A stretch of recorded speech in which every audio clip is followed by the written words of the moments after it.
Cancer, kumusta po kayo guys? Okay, so Cancer, ayan, tignan natin gabay kapalaran mo ngayong July 2024. So, ayan, Cancer, maganda pa rin na alam nyo ang inyong Sun, Moon, Rising, and Venus sign para sa iba nyo pang guidance, okay? Cancer, Sun, Moon, Rising, and Venus sign. Gabay kapalaran po ngayong July 2024. Cancer. So guys, meron tayong 8 of Wands. Mukhang meron kang pinagdadaanan, Cancer. Okay, meron ako nakita ritong struggle. So, I think, etong struggle na to, parang, pwedeng sa communication. May problema ba kayo ng person mo sa communication? Tignan natin, ha? Three of Pentacles. Okay, so pagdating kayo sa mga client or customer sa trabaho, pwede magkakaroon kayo guys ng problema lalo sa mga transaction. Ito yung kailangan nyo guys ingatan, no? So, baka sabihin ng iba, ba't puro negative? Actually guys, kasi yun yung parang mas magandang i-warning, no? Kaysa sa positive. Positive kasi guys, madali natin tanggapin kaysa sa negative. Okay, so yung negative guys, ayun, maaaring magkaroon ka ng problema sa transaction, sa communication. So, bago ka gumawa ng hakbang daw ngayong July 2024, kailangan daw na i-consult mo muna yan sa ibang tao, sa mas malapit sa inyo, or sa may alam. Baka kasi guys, meron ka mga maling action na magawa. Mapagsisihan mo siya ngayong July, okay? Tignan natin guys, meron tayong 8 of Cups. Ayan, no? So, ito guys, yung mga problema, huwag nyo rin guys basta-basta tinatalikuran. Kailangan dyan, Cancer, is hinaharap yan. Pwede kasi guys may nangyari dito na nahihirapan ka na siguro. Nahihirapan na kayo guys na ayusin. Pero kung sa tingin nyo naman guys na makakabuti to para sa mental health mo, why not? Pero kung maraming taong maapektuhan dun sa gagawin mong hakbang, siguro mas maganda na isettle bago talikuran. Okay? Tingnan pa natin. So, Cancer, meron tayong 5 of Wands. Ayan, mukhang hindi na kinakaya ng mga Cancer yung chismis. Pwedeng na i-involve ka sa mga chismis, ang daming paninira, hindi magagandang sinasabi sa inyo, Cancer. Pwedeng sa circle of friends mo lang to, guys. Eto kasi, guys, masyado kang na-attach sa mga kaibigan, Cancer. So, ang sinasabi rito, pagka alam mo na yung ugali nila na parang hindi maganda yung intention, or kabisado mo na guys yung ugali na parang plastikan, siraan. So pagka ganun, ano pang ine-expect nyo? 'Di ba? Ang isang tao guys, kung willing sila guys magbago, sana noon pa. Pero pwede kasi guys na ito nauulit na naman yung scenario. Parang wala ka ng peace of mind. Parang napaka-toxic na lang guys ng mga nangyayari. Okay? So, sa pinapakita sa akin dito, Cancer, mukhang meron kang tatalikuran dito ng mga kaibigan or malapit sa inyo kasi hindi na guys nakakatulong sa mental health nyo. Napaka-negative guys ng energy na nasasagap ko sa kanila. Okay? Parang paulit-ulit na lang guys yung scenario. Hindi naman guys natututo or wala guys natututo rito.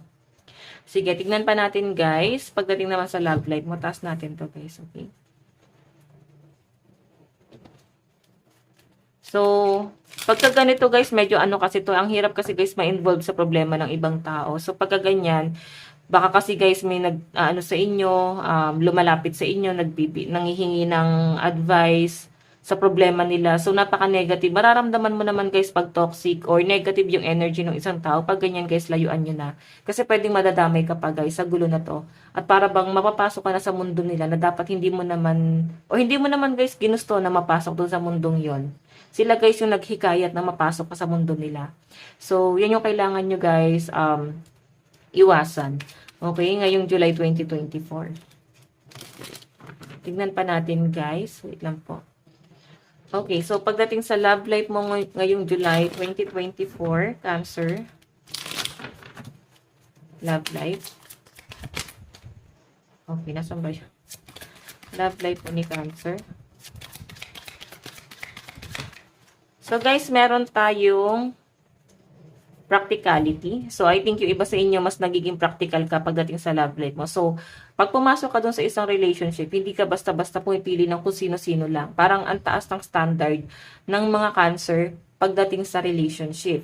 Or pwede naman guys na meron kang person ngayon at mas nagiging practical kayo parehas. No? Hindi na kayo guys yung parang bang napakaisip bata na love life lang yung iniisip. So, sa pinapakita sa akin, guys, mas matured na kayo. Okay, parang kailangan ito, mag-focus ka dito sa trabaho mo, ikaw mag-focus ka dyan, ganyan. Para hindi tayo masyado na-pressure pagdating sa relationship. And syempre, dapat, yung, kailangan guys, mature kayo parehas, okay? Tingnan natin. Oops. Ang dami ng card. Wait lang, guys. Meron tayong balance, inspiration, and competition. So, ito guys, mukhang yun nga, mukhang kinukompetent nyo yung isa't isa, no? Parang nakikipag-compete kayo sa isa't isa. And at the same time, guys, balance naman. Wala naman, guys, masyadong pressure. Yung iba sa inyo, guys, na hiwalay na, so I think mas nagiging practical ka ngayon. Pwede kasi, guys, na pwedeng may mga anak kayo. So, hindi ka pumapayag na hindi ka, guys, masuportahan ng person mo. Or, pwede yung person mo, hindi sila, guys, pumapayag na hindi nagbibigay ng sustento. Okay? Kasi ito, guys, may competition eh. Parang may pagtatalo, may alitan, no? Iba naman sa inyo, guys, ayun nga, kung magka-relasyon kayo, kinukumpit nyo po yung isa't isa. Okay? Na parang, kagaya na sabi ko kanina, ikaw mag-focus ka dyan sa career mo, ako mag-focus ako dito. Para hindi kayo, guys, parehas na pe-pressure. Okay? So, tignan natin, guys, love advice. Cancer. Meron tayong guilt. Ayan, may nagigilty. So, kung hiwalay na kayo, guys, ng person mo, pwedeng ang pinaglalaban nyo is talagang sustento. Okay, isa sa inyo, pwedeng person mo or ikaw. May, ano dito, ayan no, may batas dito. Okay, iba sa inyo, guys, sinasabi rin dito na parang kailangan wag masyadong manipulative dito sa relationship. Kailangan may give and take, no? Kung alam niyo naman sa sarili niyo na ikaw may pagkakamali or si person mo, ayan, minamoy akong pabango. Parang may nagpabango, no? Okay. Boundaries, ayan, no? Kailangan, guys, lagi kayong magsiset ng boundaries para hindi lumalala, guys, yung problema. Kasi ang pinapakita sa akin, guys, pataasan kayo, guys, parehas ng pride. Walang nagpapakumbaba, Cancer. And sa pinapakita sa akin, guys, inspiration, sa halip na nai-inspire kayo sa isa't isa, ang nagiging problema pa rito, guys. Walang nangyayari. Parang ginagantihan din ng isa. Parang, aba, ganyan ka, sige. Alam mo yon, gantihan na lang, guys, yung nakikita ko rito. So, parang kaya lumalabas siguro, guys, yung pagiging practical dito. Parang wag ka masyado mag-focus sa love life mo. Kailangan mag-focus ka din sa ibang bagay kung saan ka mas mag-i-improve.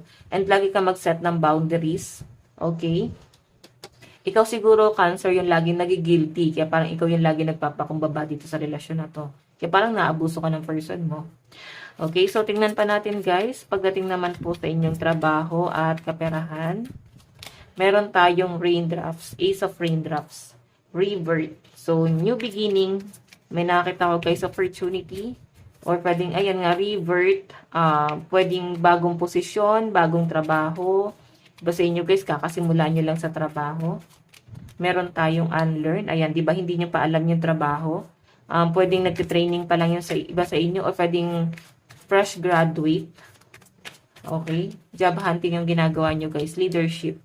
Okay, iba sa inyo, guys, pwedeng may promotion daw po na mangyari ngayong July, Cancer. O, meron ka marireceive na gift pagdating sa trabaho mo. Pwedeng may promotion, kaya parang hindi mo pa siya, guys, gano'ng gamay kasi bago pa lang sa inyo. Okay? So, tignan natin, guys, ang inyong advice. Meron tayong overcoming obstacle. You can overcome anything. Diba? Sabihin, patapos na. Patapos na yung mga negative. Okay? Mga negatibong dumarating sa pamumuhay nyo, guys. Pawala na siya. So, guys, ito lang po ang inyong reading. Maraming salamat po. Bye-bye!